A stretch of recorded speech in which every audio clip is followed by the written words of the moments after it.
Regule o som do seu fone, porque tá começando mais um episódio aqui do Entendendo o Jogo, seu podcast que analisa futebol aqui no Spotify e agora no YouTube também. Vamos lá, tá começando mais um episódio de um quadro que tava sumido aqui no nosso programa, que é a Tier List. Mas o nosso amigo Eric, aquele salve aí, meu parceiro, tamo junto, me deu uma excelente ideia de vídeo que vai acabar causando aqui, pode acabar ajudando a fluir outras ideias, como, por exemplo, os melhores jogadores da história. Já é um tema que já está anotado faz tempo no nosso caderno aí dos possíveis temas de vídeo, mas o que vai ser analisado, o que vai ser discutido hoje vai ser o seguinte: quais são os melhores goleiros da história do esporte bretão? Temos aqui uma excelente lista, uma lista aqui muito interessante de grandes goleiros, de Dida até Manuel Neuer. Então vamos lá, vamos começar logo essa brincadeira sem mais delongas. Vamos lá, começando aqui com o Dida, porque já é o primeiro da lista aqui. Botei poucos goleiros brasileiros, tá? Pra não parecer muito clubista, mas, por exemplo, vai ter gente de fora aí que eu com certeza ali pensei em colocar, como por exemplo o Marcos, né? O goleiro São Marcos, mas esse cara aí, menção honrosa, que vai ficar de fora. Preferi colocar outros caras aqui, como o Dida, que pra mim, bom, assim, lembrando que quando a gente faz essa tier list aqui, né? Ela acaba mudando ali ao decorrer do episódio. Mas primeiro a posição aqui que eu vou colocar é craque. Porque essa posição aqui de superestimado, gente, é muito difícil. Por colocar alguém aqui em superestimado é difícil demais, mas vamos lá. Vai ter que ser, tipo assim, os piores dessa prateleira aqui de craque, né? Eu acho que o critério vai ter que ser esse. Peter Cech, cara, Peter Cech era muito bom, vou ter que colocar em craque aqui de novo.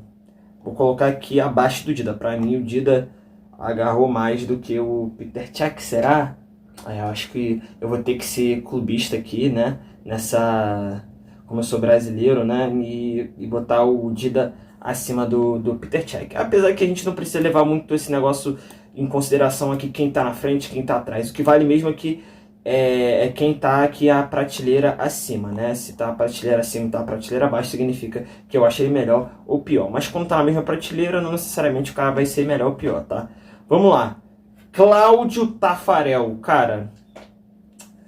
O Taffarel, ele marcou muito, tá?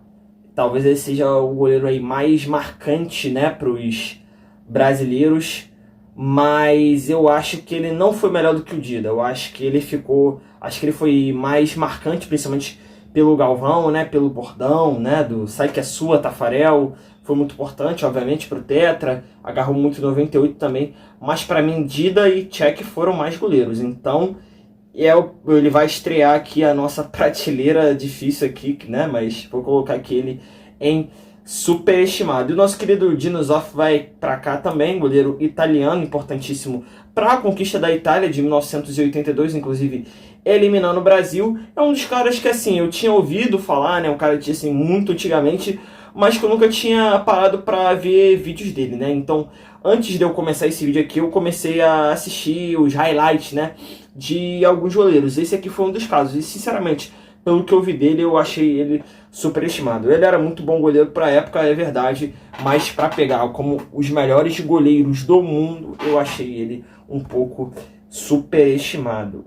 E o nosso querido Gilmar, tem alguns aqui que às vezes eu posso acabar me confundindo, não conhecer o rosto, mas esse aqui com certeza é o Gilmar Neves, muito importante também para a conquista do primeiro e do segundo título da seleção brasileira de Copa do Mundo, né? Ganhou 58 e 62, histórico. Esse aqui eu tenho uma certa dúvida em aonde que eu vou colocar ele aqui, cara. Não sei se coloco ele em craque ou em superestimado. Eu vou colocar ele... Eu vou botar ele em superestimado. Porque ele, pelas listas, né, eu acabei fazendo outras pesquisas também, e pelas listas, a maioria delas, ele aparecia no top 10. Pra mim, ele não faz parte desse top 10, né? Apesar de, deixa eu ver, 1, 2, 3, 4, 5, 6, 7, 8, 9, mas os outros estão acima, então beleza.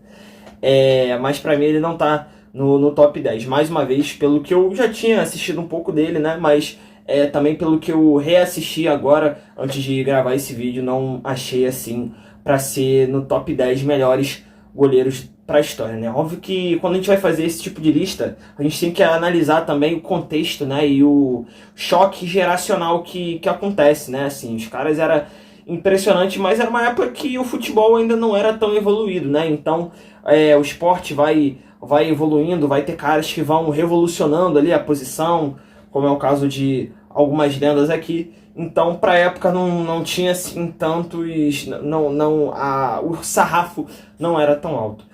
Mas enfim, eu acho que eu vou colocar ele, eu não sei se eu coloco ele acima ou abaixo do nosso querido Dinosoff. Acho que eu vou colocar ele acima do Dinosoff e abaixo do Tafarel.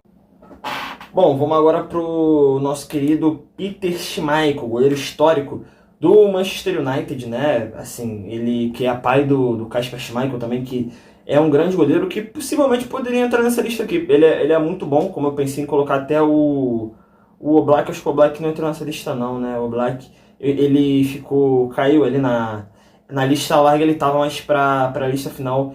Ele não entrou, mas acho que se fosse um goleiro de 5 anos atrás ele entrava e o Schmeichel, o Kasper Schmeichel, poderia entrar também. Mas o Peter Schmeichel é um grande goleiro dinamarquês, né? Assim como o filho, fez história no United na década de 90, ganhou aquela tríplice coroa, né? De 99, com aquele estrelado time de David Beckham e outras estrelas também. E, cara, eu te falar, eu vou botar ele em... Cara, eu acho que ele é a mesma prateleira do Tafarel, ou será que um pouco acima? Acho que ele tá um pouco acima. Eu vou colocar em craque. Vou colocar ele em craque abaixo aqui do Peter Cech, beleza? Esse aqui é o nosso querido Gordon Banks. Ele nem tem cara de goleiro, né? Tem cara de outra coisa, qualquer outra profissão, né? Mas ele era goleiro e é dono de uma das defesas assim, mais bonitas da história do futebol, né? Aquela que o Pelé dá uma cabeçada, né? Como manda o roteiro, aquela testada para baixo. Acabou que não saiu o gol porque ele fez uma defesa absurda. Não, acho que não é a defesa mais bonita do futebol, mas com certeza ele vai para a lista de uma das defesas mais bonitas da história do futebol. Goleiro inglês da década de 60, eu vou colocar ele em craque, não sei aonde eu coloco ele. Eu vou colocar ele aqui, vou colocar ele acima do Peter Cech e não sei se eu coloco ele do lado do Dida. Acho que vou botar ele aqui mesmo, tá? Do lado do Dida. Pra mim o Dida é sensacional, era muito absurdo o Dida, então eu vou botar ele nessa prateleira aqui. A gente vê que essas prateleiras estão ficando muito grandes, né?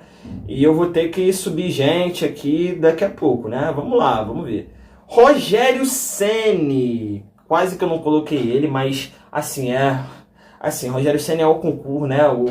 Acho pra mim o maior goleiro brasileiro da história do futebol, goleiro artilheiro, assim, completamente revolucionário. Acho que ele, se ele fosse de outro país assim da Europa, principalmente Inglaterra, né, que é um país que eles acabam super elevando muito, né, os jogadores de lá. Eu acho que se ele fosse de lá, ele com certeza ia ser considerado por muitos um dos maiores goleiros da história, assim, papo de top 20, talvez aquele ano que o São Paulo foi campeão do mundo, principalmente por aquela atuação dele, né, contra o Liverpool no Mundial de Clubes.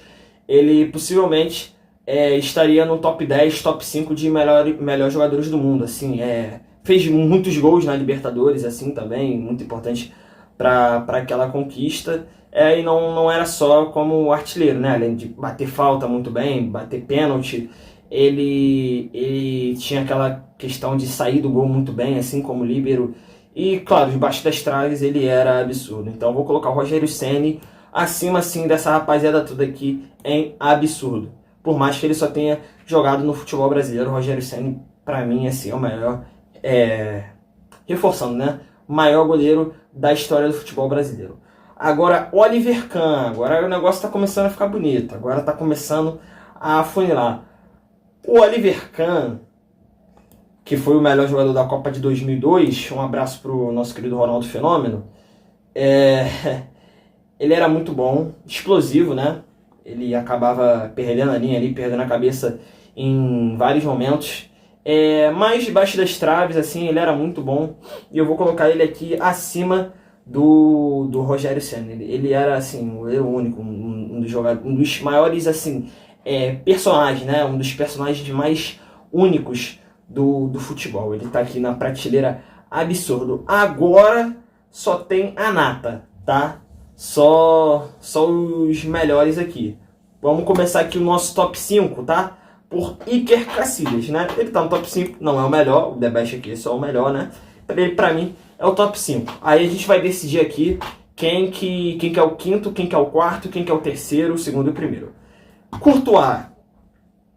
Olha, o Courtois tá acima do Casillas, pra mim. Por mais que ele ainda esteja em atividade, e eu tenho muita preocupação com isso, por isso que eu não coloquei o Oblak, até o Ter Stegen, né, que eu pensei muito em colocar nessa lista, também tem uma questão de regularidade, mas eu tenho muito cuidado com jogadores que ainda estão em atividade, porque a imagem dele pode acabar ficando um pouco... pode acabar mudando, né? Pode acabar poluindo um pouco a imagem desse cara na nossa mente. O Casillas se aposentou muito recente, né? E eu tenho a impressão que para a maioria das pessoas, quanto mais tempo tem que o cara se aposentou, quanto mais tempo que o cara teve do seu auge, maior ele tende a ficar no imaginário. Mas o Courtois, para mim, por mais que ele ainda esteja em atividade, ele está no top 5 e acima do Casillas, para mim. Ele que tem, para mim, eu acho que a maior atuação da história de um goleiro do futebol, que é a final da Champions de 2022. Ele faz assim, pelo menos, tá botando por baixo, 5 defesas absurdas que fazem com que o Real Madrid fosse campeão daquela Champions. O Real Madrid não merecia ter passado nem das oitavas ou nem das quartas, para ser generoso aqui, mas foi passando, e na final também não merecia ter sido campeão, porque o Liverpool fez um verdadeiro amasso para cima do Real Madrid, e ele faz uma partida assim completamente absurda. E enfim, quanto mais o tempo passa, mais partidas absurdas ele tem, e até hoje, né, até na temporada de 2025, que a defesa do Real Madrid é uma água, e ele continua fazendo partidas espetaculares que mantém a vitória do Real Madrid jogo após jogo. Então, para mim, ele tá no top 5. E ele não é só o quarto, tá? Porque Buffon, para mim, tá abaixo do Courtois. Até o Courtois ser o que ele é hoje, para mim, essa lista aqui, né, quando eu era menorzinho, né, quando eu era, tinha, sei lá, meus 10 anos, quando eu vi o Buffon fazer aquela temporada espetacular que ele fez em 2017 pela Juventus, que para mim talvez tenha sido o auge dele, a segunda melhor temporada da vida dele, que ele jogou muito pela Juventus aquele ano, era ele e Neuer. Para mim ele era top 2. Eu também não tinha conhecimento do Yashin, que já vai entrar já aqui nessa brincadeira, mas depois que o Courtois conseguiu, né, atingiu o auge dele, né, foi pro Atlético de Madrid, depois foi pro Chelsea, agarrou muito, depois foi pro Real Madrid. Para mim ele passou à frente do Buffon, do tamanho que ele foi, né? O Buffon acaba ficando muito grande, né, assim como o Casillas, pelos títulos que eles têm de Copa do Mundo, né, e até como capitão, né, o Buffon. Acho que o Buffon na verdade não era capitão, agora me fugiu aqui, eu não me lembro. Acho que ele me fugiu de verdade. Eu acho que foi o Cannavaro, foi ele ou o Cannavaro, não sei. É porque o Cannavaro foi bola de ouro, né? Mas o Casillas era capitão e os dois ganharam a Copa do Mundo.